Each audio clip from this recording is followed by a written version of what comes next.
तो आज की इस वीडियो में हम हिस्ट्री का फोर्थ टॉपिक जैन धर्म के बारे में पढ़ेंगे। इससे पहले मैंने प्रागैतिहासिक काल, सिंधु सभ्यता और वैदिक सभ्यता को कवर कर दिया है। अगर आपने वो वीडियो नहीं देखी तो हिस्ट्री की प्लेलिस्ट में जाकर जरूर देख लेना। आज हम चौथे टॉपिक जैन धर्म के बारे में पढ़ेंगे। तो चलिए वीडियो की शुरुआत करते हैं और जैन धर्म के बारे में पढ़ना शुरू करते हैं।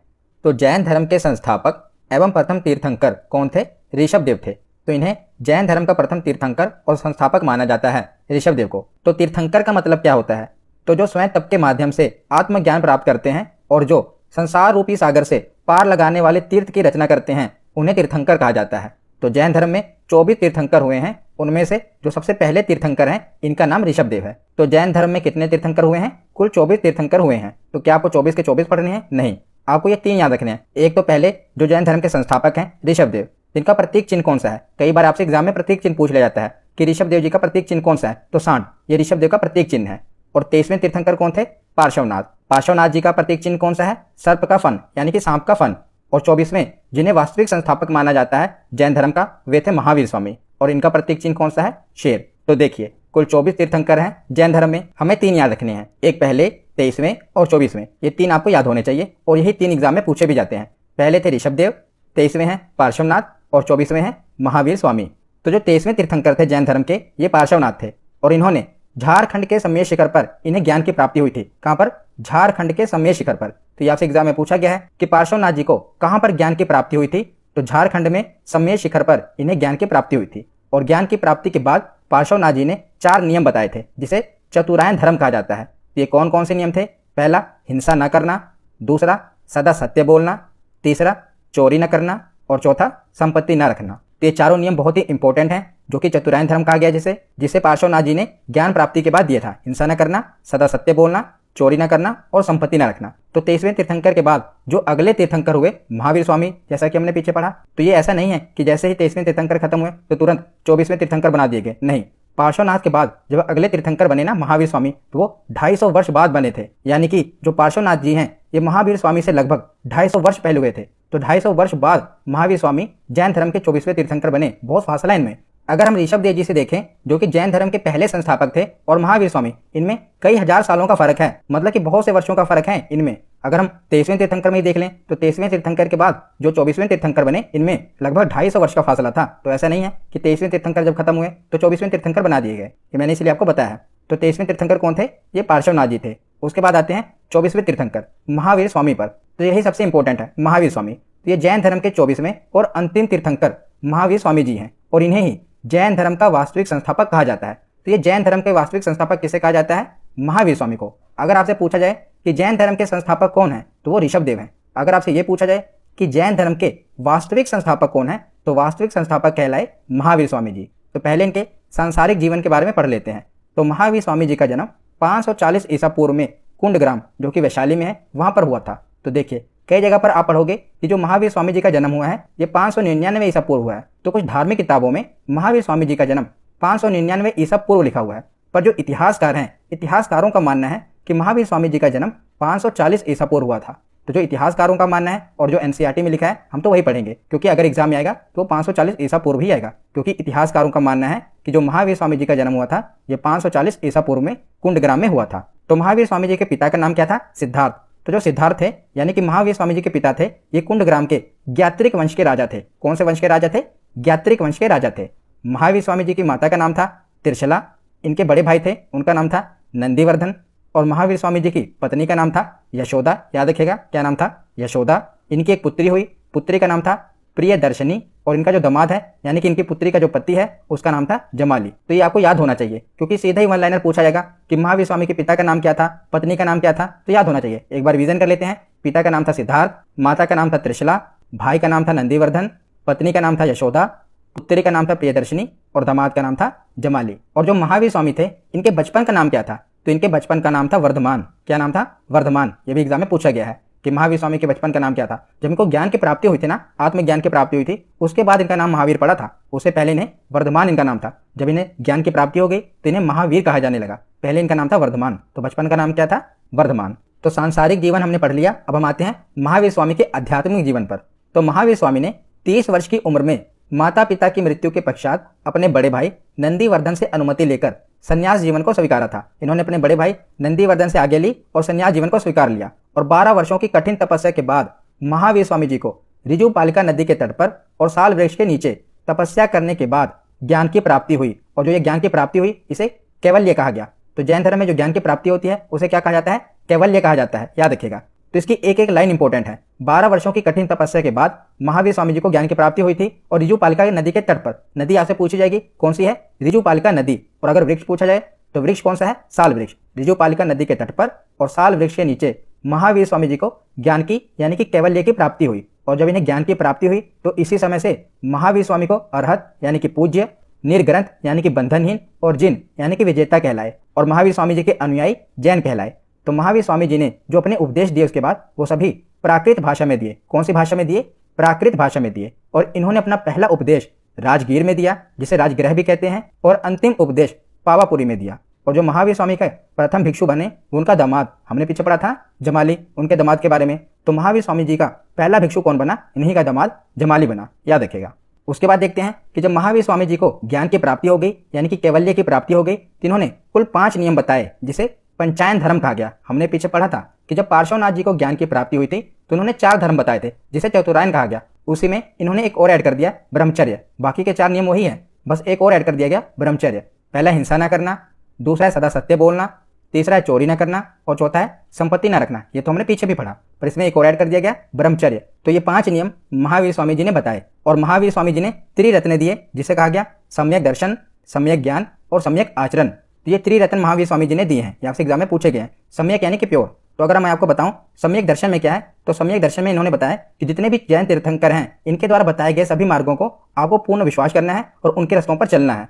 सम्यक ज्ञान क्या है? तो जैन सिद्धांतों का पूर्ण ज्ञान ही सम्यक ज्ञान कहलाता है। और सम्यक आचरण क्या है? कि अच्छे कर्मों को अपनाना है तथा बुरे कर्मों को त्याग देना है। तो ये महावीर स्वामी द्वारा त्रिरत्न दिए गए, सम्यक दर्शन, सम्यक ज्ञान और सम्यक आचरण। तो जो ये जैन धर्म है इसमें ईश्वर की मान्यता नहीं है बल्कि आत्मा की मान्यता है।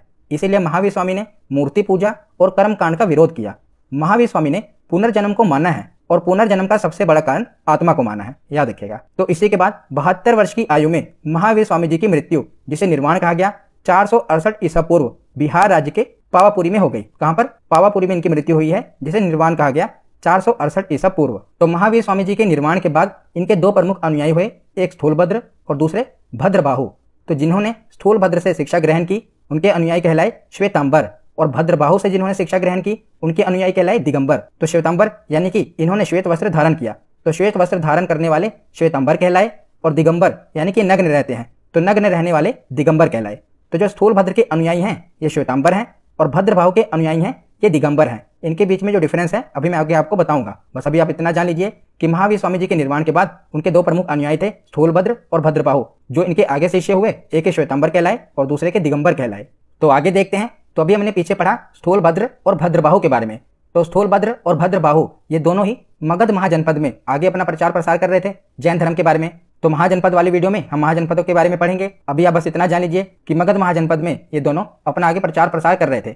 पर क्या हुआ कि मौर्य काल में 12 वर्ष का भीषण अकाल पड़ा, जिसके कारण क्या हुआ कि जो भद्रबाहु हैं ये अपने अनुयायियों के साथ दक्षिण भारत के कर्नाटक चले गए। जो स्थूलभद्र हैं वो वहीं पर रुक गए, पर जो भद्रबाहु हैं ये अपने अनुयायियों के साथ दक्षिण भारत में कर्नाटक चले गए। और उन्हीं के साथ जो मौर्य साम्राज्य के राजा थे चंद्रगुप्त मौर्य, ये भी भद्रबाहु के साथ आ गए, क्योंकि जो चंद्रगुप्त मौर्य हैं इन्होंने भी जैन धर्म अपना लिया था और भद्रबाहु के शिष्य बन गए थे। तो चंद्रगुप्त मौर्य भी इन्हीं के साथ आ गए और इन्होंने कर्नाटक के श्रवणबेलगोला में संलेखना विधि के द्वारा अपने प्राण त्याग दिए। किसने प्राण त्याग दिए? चंद्रगुप्त मौर्य ने। चंद्रगुप्त मौर्य ने संलेखना विधि के द्वारा कर्नाटक में ही अपने प्राण त्याग दिए। तो ये आपसे पूछा जाता है कि किस सम्राट ने संलेखना विधि द्वारा अपने प्राण त्याग दिए? तो चंद्रगुप्त मौर्य ने। तो ये संलेखना क्या है? तो संलेखना एक तपस्या है। संलेखना विधि जैन धर्म में मुक्ति पाने की एक विधि है, जिसमें क्या किया जाता है? बहुत ही कठोर तपस्या है। इसमें अन्न और जल को त्याग दिया जाता है और अपने शरीर को कष्ट देकर खत्म कर दिया जाता है। तो यह संलेखना विधि, और इसी विधि के द्वारा चंद्रगुप्त मौर्य ने कर्नाटक के श्रवणबेलगोला में अपने प्राणों को त्याग दिया। तो उसके बाद जैन धर्म के प्रचार के लिए 2 जैन संगीतियां बनी, क्योंकि अब महावीर स्वामी जी का निर्वाण हो चुका है और जो जैन धर्म में आगे भी देखा गया कि बहुत सी फूट पड़ गई, जिसके कारण क्या हुआ कि सभी को मिलाने के लिए तो ये समझ लीजिए कि एक कॉन्फ्रेंस टाइप मीटिंग हुई, जिसमें प्रथम जो संगीति हुई ये 300 ईसा पूर्व में हुई। और कहाँ पर? पाटलिपुत्र, जो कि आज का पटना है। यहाँ पर प्रथम मीटिंग हुई, जो कि किसके अध्यक्षता में हुई? तो स्थूलभद्र के अध्यक्षता में हुई। और जो दूसरी जैन संगीति है ये 6ठी शताब्दी, अगर हम एग्जैक्ट बोलें तो 512 ईस्वी में वल्लभी, जो कि गुजरात में है, वल्लभी में हुई। और यह किसकी अध्यक्षता में हुई? तो क्षमा श्रवण की अध्यक्षता में हुई। पहली मीटिंग कब हुई थी?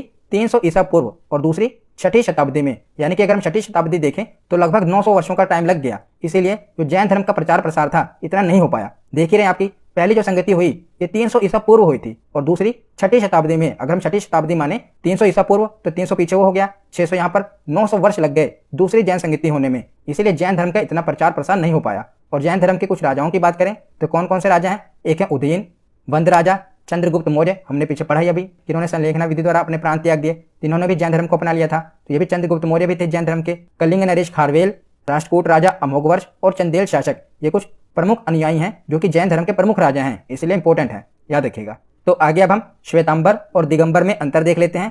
तो श्वेतांबर देखते हैं तो इसे स्थूलभद्र ने प्रारंभ किया और दिगंबर को इसे भद्रबाहु ने प्रारंभ किया। पहला पॉइंट तो ये हो गया। दूसरा, जो श्वेतांबर हैं ये सफेद वस्त्र पहनते हैं, और जो दिगंबर हैं ये निर्वस्त्र रहते हैं, यानी कि कोई भी वस्त्र नहीं पहनते। तीसरा पॉइंट, जो श्वेतांबर हैं वो कहते हैं कि महिलाओं को मोक्ष मिल सकता है, पर जो दिगंबर हैं वो कहते हैं कि महिलाओं को मोक्ष नहीं मिल सकता। उनका ये मानना है कि जो महिलाएं हैं ये निर्वाण को प्राप्ति नहीं कर सकती, पहले इनको अच्छे कर्म करने पड़ेंगे, तो अगले जन्म में ये पुरुष बनेंगी, तो पुरुष बनने के बाद इनको निर्वाण मिलेगा। तो दिगंबर का मानना है कि महिलाओं को मोक्ष नहीं मिल सकता, अगर उन्हें मोक्ष की प्राप्ति करनी है तो अच्छे कर्म करने पड़ेंगे, उसके बाद उन्हें पुरुष की योनि मिलेगी। तो जब पुरुष की योनि मिलेगी उसमें वो अच्छे कर्म करेंगे तब उनको निर्वाण की प्राप्ति होगी। तो ये दिगंबर का मानना है कि महिलाओं को मोक्ष नहीं मिल सकता, और श्वेतांबर के अनुसार महिलाओं को भी मोक्ष मिल सकता है। चौथा पॉइंट है, श्वेतांबर का मानना है कि जो 19वें तीर्थंकर हुए जैन धर्म के मल्लीनाथ, वो एक महिला थी, पर जो दिगंबर हैं उनका मानना है कि जो 19वें तीर्थंकर थी मल्लीनाथ वो पुरुष थे, क्योंकि इनका तो मानना है ना कि महिलाओं को मोक्ष ही नहीं मिल सकता, तो जो इनके तीर्थंकर हुए वो कैसे महिला हो सकती हैं? तो इनका कहना है कि वो महिला नहीं थी, वो पुरुष थे। पर जो श्वेतांबर हैं उनका मानना है कि वो एक महिला थी। इनमें ये भी विवाद है, इसलिए याद रखना। उसके बाद पांचवा पॉइंट है, श्वेतांबर के अनुसार जो महावीर स्वामी थे वो विवाहित थे, पर दिगंबर मानते हैं कि महावीर स्वामी विवाहित नहीं थे। यह भी बहुत बड़ा मतभेद है कि महावीर स्वामी विवाहित थे, श्वेतांबर का मानना है, पर दिगंबर कहते हैं कि महावीर स्वामी विवाहित नहीं थे। तो ये कुछ अंतर हैं जो कि श्वेतांबर और दिगंबर में है, मैंने आपको बताया। उसके बाद आगे चलते हैं, तो आगे देखते हैं जैन साहित्य। तो जैन साहित्य किसी एक काल की रचना नहीं है, इसका संकलन भिन्न भिन्न कालों में हुआ है। जैसा कि हमने पढ़ा कि ऋषभ देव से लेकर महावीर स्वामी तक कई वर्षों का फर्क है, तो ये किसी एक काल की रचना नहीं है। और जैन साहित्य को आगम कहा जाता है, आगम यानी कि सिद्धांत।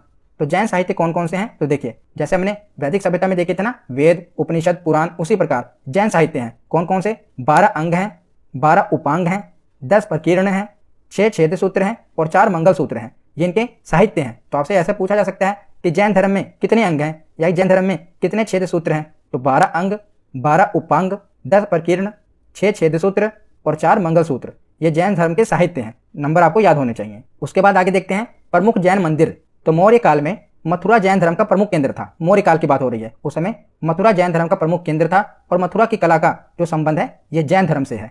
दूसरा पॉइंट है कि कर्नाटक के चामुंड शासकों ने श्रवणबेलगोला में विशाल बाहुबली की मूर्ति, जिसे गोमतेश्वर भगवान की मूर्ति कहा जाता है, इसका निर्माण करवाया है। इसका जैन धर्म में बहुत महत्व है। ये मूर्ति का बाहुबली की मूर्ति कहा जाता है। ये कहाँ पर है? तो ये कर्नाटक के श्रवणबेलगोला में है, और इसे चामुंड शासकों के द्वारा बनवाया गया था। तीसरा पॉइंट है कि मध्य प्रदेश में चंदेल शासकों ने खजुराहो में जैन मंदिरों का निर्माण भी करवाया है। तो जो खजुराहो के मंदिर हैं इसमें जैन मंदिर भी हैं, बुद्ध मंदिर भी हैं और हिंदू मंदिर भी हैं। तो खजुराहो में जैन मंदिरों का निर्माण चंदेल शासकों ने करवाया था। ये कहाँ पर है? मध्य प्रदेश में है। और चौथा पॉइंट है कि राजस्थान के माउंट आबू में दिलवाड़ा के प्रसिद्ध जैन मंदिर है। तो ये कई बार एग्जाम में पूछा गया है, वेरी वेरी इंपॉर्टेंट, कि दिलवाड़ा के प्रसिद्ध जैन मंदिर कहाँ पर है? तो ये राजस्थान के माउंट आबू में स्थित है। तो यहाँ पर हमारा थ्योरी सेक्शन कंप्लीट होता है। अब हम प्रीवियस ईयर क्वेश्चन देखते हैं। तो पहला प्रश्न है कि जैन परंपरा के अनुसार जैन धर्म में कुल कितने तीर्थंकर हुए हैं? तो कुल कितने तीर्थंकर हुए हैं? तो इसका सही जवाब क्या होगा? ऑप्शन सी, 24 तीर्थंकर हुए हैं। अगला प्रश्न है कि जैन परंपरा के अनुसार महावीर स्वामी कौन से तीर्थंकर थे? तो महावीर स्वामी आखिरी तीर्थंकर थे। ऑप्शन डी, 24वें तीर्थंकर थे। अगला प्रश्न है कि जैन धर्म में पूर्ण ज्ञान के लिए क्या शब्द प्रयोग किया गया है? तो जब पूर्ण ज्ञान मिल जाता है, आत्मज्ञान हो जाता है, उसे क्या कहते हैं? कैवल्य। ऑप्शन सी इसका सही जवाब होगा। अगला प्रश्न है कि भगवान महावीर स्वामी का प्रथम शिष्य कौन था? तो उन्हीं का दामाद था जमाली। ऑप्शन ए इसका सही जवाब होगा। अगला प्रश्न है कि निम्नलिखित में से किस नगर में प्रथम बौद्ध संगीति सभा आयोजित की गई थी? तो ये ऑप्शन सी, पाटलिपुत्र में आयोजित की गई थी। अगला प्रश्न है कि भारत के किस भाग में जैन धर्म का दिलवाड़ा मंदिर स्थित है? तो बताइए किस भाग में जैन धर्म का दिलवाड़ा मंदिर स्थित है? तो इसका सही जवाब होगा ऑप्शन डी, माउंट आबू।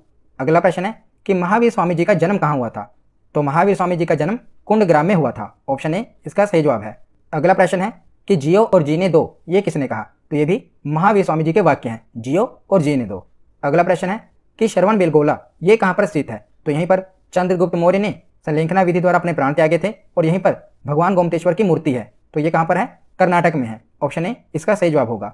अगला प्रश्न है कि महावीर स्वामी जी की माता कौन थी? तो महावीर स्वामी जी की माता का नाम है त्रिशला। ऑप्शन सी इसका सही जवाब होगा। अगला प्रश्न है कि जैन धर्म के संस्थापक कौन है? ध्यान से सुनिएगा, यहाँ पर क्या लिखा हुआ है? जैन धर्म के संस्थापक कौन है?